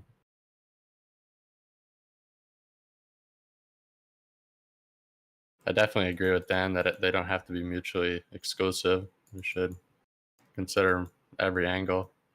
I think we should do a vote for disabling the spillover, at least temporarily. Like, I think the vote should be should happen like today. And then if that passes, we disable the spillover, but then we could also potentially look for another solution beyond that. because that's the easiest thing to implement with just having a vote. We don't have to do anything else. What happens though when we disable spillover and Alchemica prices keep going down because now only asset holders are the ones that are selling? It's still going to be the same issue, I think. No, because you're going to reduce supply by 40%. I tend to agree with No Future that there's still going to be a lot of people selling into Ghost and seeing how Alchemica does. There will be, of course, but the example. Glitter is the perfect example. Like only asset holders are collecting glitter, and it's dumping. That means that asset holders are selling their glitter. They're trying to get their yield now because they think that the price is going to continue to go down. Like Coder David said. There's also a lot of stakers that are just taking a straight yield from glitter. There have been twice in the past when Alchemica hasn't been flowing and prices have gone up. A and B, it's literally just supply and demand. Like you're cutting the supply by 40%. That's all you're doing. Demand will stay the same, and then prices will go up. But how much demand do we really have? Can we say that it doesn't matter? It doesn't matter if you cut supply. It doesn't matter how much demand there is. Plus, it just took away the ability to have anything to use. Like Jesse said, like 2 sessions ago, that everything was going to be taken away, and this was going to happen because there wasn't going to be anything for Alchemica to be used for as well. So this was already there, right? Like this is basic economics. If supply changes, if supply goes down, prices will. Okay, maybe prices won't go up, but they'll decrease slower. Like it's just it'll freeze them. It'll freeze them, or they'll go up. Which gives a better chance for it to actually see uptrend when people are more confident. Because right now there's a lack of confidence in the prices. Like sentiment is also huge in this beyond, the straight economic perspective. Yeah. I don't personally want to invest in Alchemica while it's about to drop another 10% because half of the players are botting. Right, but remember this approach that we're taking here is not going to be, yes, price is definitely a factor, but it's not, the approach is primarily not focused on price. It's focused on the impression of the game, which, yes, price has a part to do in that. But if we see bots everywhere at this level at this stage of the game, or we see, the vast majority of players, scholars and non-scholars dumping the Alchemica, then there's a problem with the incentive there, and then there's also a problem with the actual botting issue. So if we can address those 2 issues, the price should reflect that. You know what I mean? So if we just focus on, giving up a few things early will definitely help out in the future. And maybe it'll upset people, like you guys have said a couple times, or maybe a few people will be a little disappointed in some things, but like it'll definitely, sustain the ecosystem in order to get to where we need to be. In order to be sustainable. Do we want people to come into, like, a lot of people come into the project, and we want people who will read about it, but a lot of people straight up check tokens. And, I agree that we don't have to keep a token mooning. That's not healthy. We need to make it go down at a healthy rate because we want people to feel like it's investable. We want new outside investors in here, I assume. Before I knew anything about any of this, I valued all the tokens at about where it was: 1 cent, 2 cent, 4 cent, and 10 cents. And that's where I kind of valued what the yield was maybe out of the game eventually. So when I seen all these yields, obviously when any game comes out, the balloon effect happens. So whoever's in here right now and is mad because some of the coins ballooned and are now coming back down to a norm, they don't even have any idea what they're doing. So we're still super early. Yeah, I mean, it's so early discovery. Exactly. So I mean, I already kind of valued the value of the coins, and now it's kind of came right back to where I valued it at. So there was no expectation. I was actually very happy, and I knew that the prices were going to go up in the very beginning and come back down, especially 2 weeks ago. Jesse said, hey, there's nothing going to be used to build any of this stuff, you know what I'm saying, for a couple weeks. So I think that incentivized not just bots to sell, but maybe the players as well, realizing that the prices were going to dump and then they could buy back cheaper for the stuff they're going to build. And I believe a lot of people did that. So, I mean, I just don't see why they wouldn't with the information at hand. And then I mean, also, again, we're not focused on the token prices really that much. I mean, some people obviously are, but we're really what we're focusing on is the incentives and trying to have as much of a bot-free game as we can in a play-to-earn space. Right now, I think it'd be interesting to see what happens when we do turn it off. We'll probably go. Typically, what happens when we have like a turn off is we go from like 2,500 down to 200, 300, and those are probably the real players. So it'd be interesting to see how many are actual bots in the game, because it is quite difficult for us to tell just from an automated perspective which ones are bots and which ones are not. So my thought would be a cooldown period while we get out the harvester release would definitely make it easier for us to do our jobs, where we're not having to swat bots all the time. And we could definitely do some weekly events where we turn on the tap during those. we could definitely help shape some events, if that's going to be the case, to make sure that there has to be a reason for the genuine scholars. I know Brills has brought it up many times. They have a productive guild. I know there's quite a few other productive guilds out there that have players who really love the game. We want to make sure that those players are, even if they get disappointed in the short term, okay, I can't run around and pick up Alchemica, but hey, keep your relationship with the guild. We're going to keep you posted on these events. We're going to make it a whole guild activity thing, and we're going to do like these guild channelings, basically, but with scholars. I guess that's kind of the idea there. And that might be just enough to keep the ones that are genuinely interested, that are saying, this player actually farms Alchemica, they're not dumping anything. I feel like that same player would be fine with the Alchemica being turned off right now in favor of, preserving maybe some of the elements of the game, and then also having these occasional drops where, I'll show up on a Saturday morning or Sunday morning and get my channeling helping that week. And it might be maybe a little bit more of a larger helping than if I ran around all week for 24 hours or 8 hours or whatever.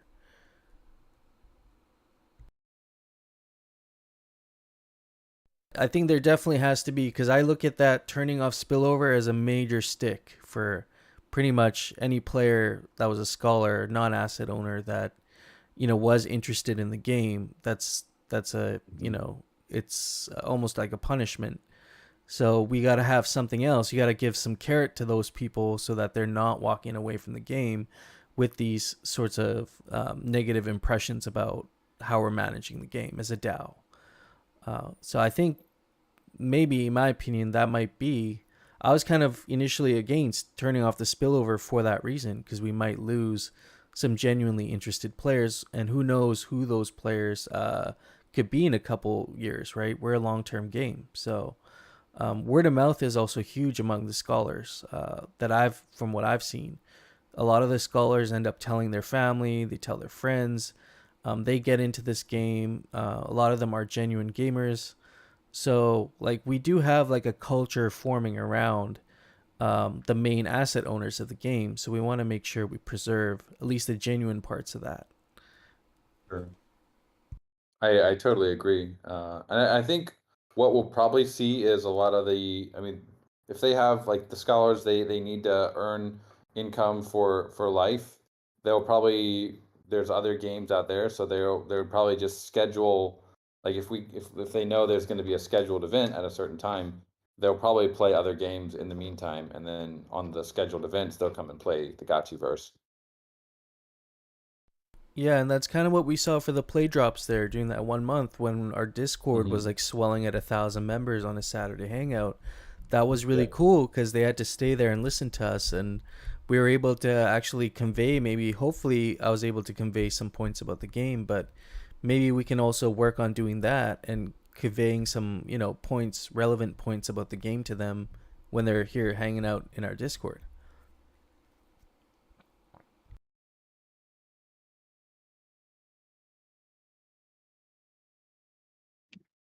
Your vote saying your poll saying, should we stop Alchemica spillover? When would that end? Like, what would it end when more gameplay comes out? Would it end when we can implement cartridges? Like, what would your vision be for like Yeah, I the would say end? we would definitely, in my opinion, no matter what, I still think we should implement some sort of invite system just to help. Because like right now, there's no way to have a game that's like so play to earn and so open, because like we're swatting bots all day. There's an unlimited number of these accounts that can be created on the blockchain. This is like not a Web2 game where you can have some level of like of potential verification and kind of like be a little bit but they might have like KYC for a game like of this level.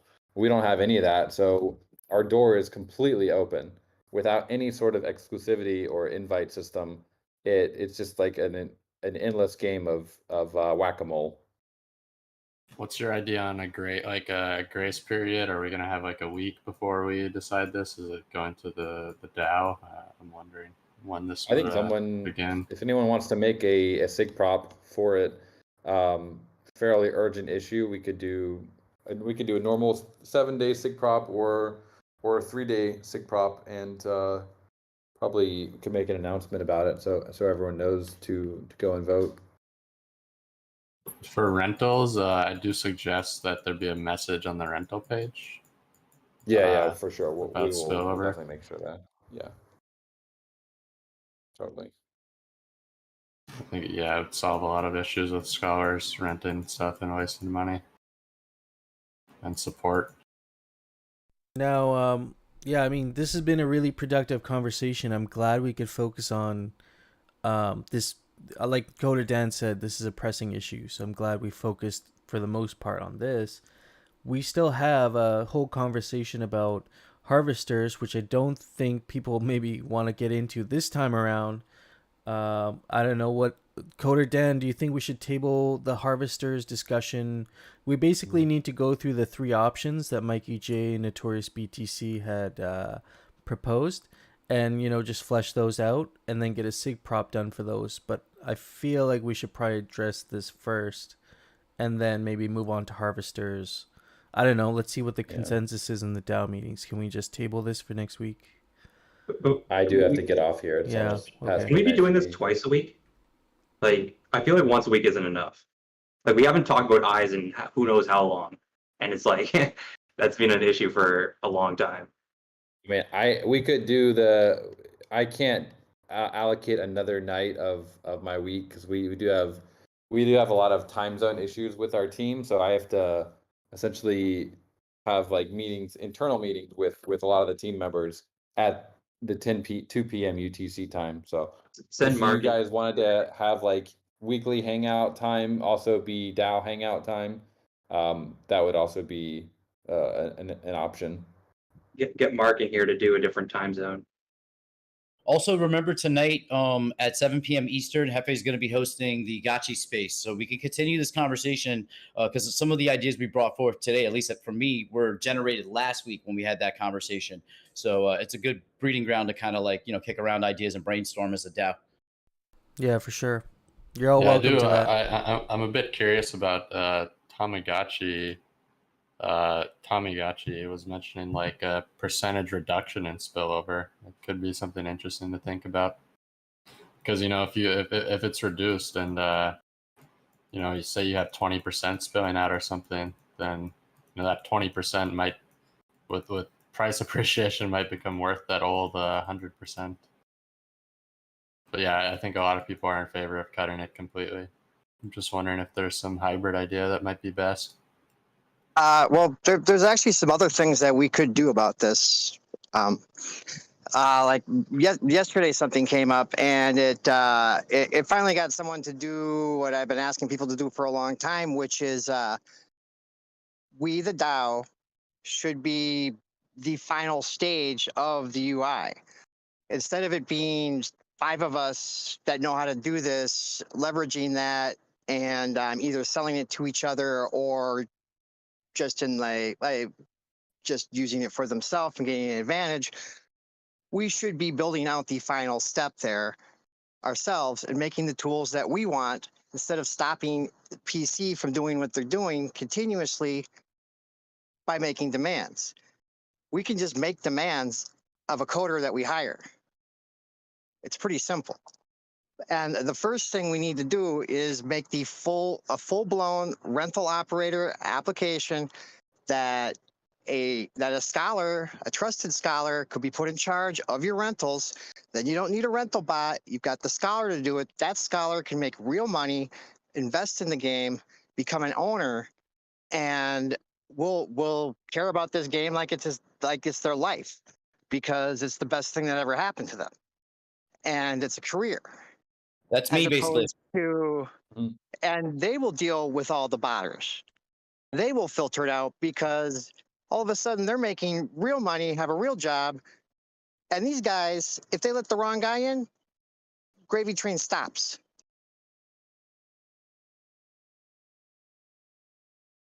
And yeah, so if you are that person that could write these tools, think about that, because there is going to be a prop put up very soon, and it's going to be hiring someone to do this. We already think we know who it is, but basically Al has volunteered. I'm trying to get it to be Al and Jared and iTree working together to make us the most awesome tool ever. But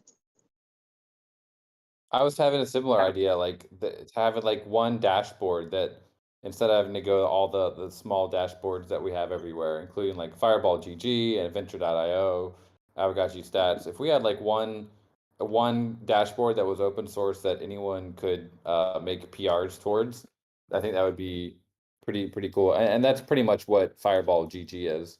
So I would definitely also reach out and see like what Yannick and his team think of that, because they do have that kind of like more open source template. Yeah, I mean, having some kind of tool for the lending operator functions would be amazing, because there's like, right now you can't use it with Gotchi lending or anything else. So that would be huge, because it allows people to come in and then build from nothing up pretty quickly if you hustle. And like the way I'm doing it, like I already have players in mind. My son's going to be one of my players. Liz Lele is probably going to work with me. So these are players I know that are real, that are going to be able to go in the game and actually do stuff. And it's not just a bot, well, that and there's the part where, okay, so we're trying to get them to act how they want, or how we want them to, or we're trying to find the right kind of player or attract the right kind of player. Well, if we make a tool that is for that person to do the thing we want them to do, that makes our life easier and makes them more money, that's just what they'll do.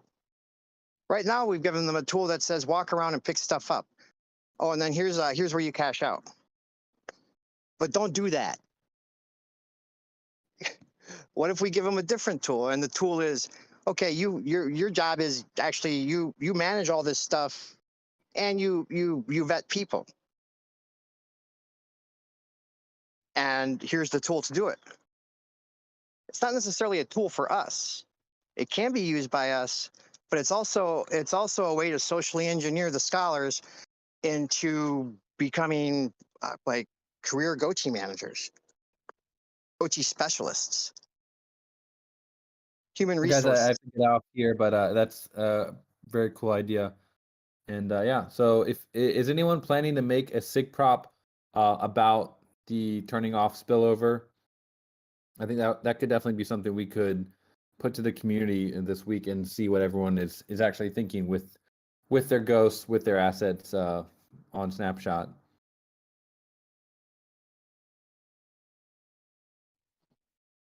I think you have like 4 different people wanting to say yes, but they're not agreeing about what what it would say. Yeah, maybe we take like the rest of this day to discuss options for that poll. Put it in DAO discussion or something. And then we. Well, yeah, I mean, you guys are down something to. up. Yeah, let's meet up on the Hangout tonight. Twitter Spaces. We can continue talking about it. If you are thinking of making a proposal, definitely come hang out with us. Love to hear kind of what you're thinking about putting on there, and then maybe we can consolidate some ideas and actually get like a proposal out there. I think that'd be the next step for sure.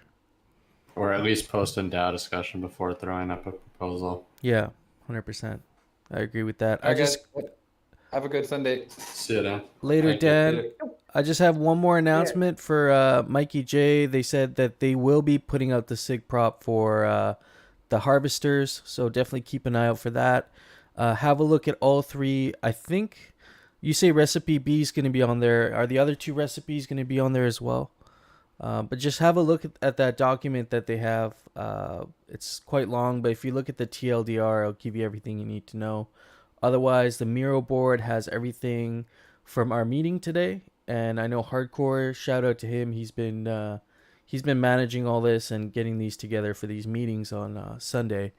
So this was really productive today. I personally don't have any final thoughts besides come to the Gotchi space if you want to keep the conversation going tonight at 7 p.m. Eastern. I'll turn it over to you guys. Do you guys have anything you want to announce for either today or this week? Nah, nothing. NFT NYC, we're gonna be at the rooftop. Hit up Gravy if you're gonna be in New York for that for the event, so they can get on the guest list. Yeah, great. That's gonna be fun. Zombie Shepherd's gonna have a recording up. I think. Yeah. I've live streamed it to my channel, so you can get the recording there if you need. And yeah, I hope thank you all for coming out and hanging out with us on Sunday. This is a big deal that we had almost 200 people at a DAO discussion. I don't know how many other places on the planet that's happening right now in this market. So shout out to everybody who came out today and hang out with us. It definitely shows that everybody cares about this kind of stuff. So yeah, I'm happy to be a part of this. And yeah, I got nothing else. I hope you guys have a good week. Bye, everyone. Thanks, everybody. Have a good week. Ciao. Peace.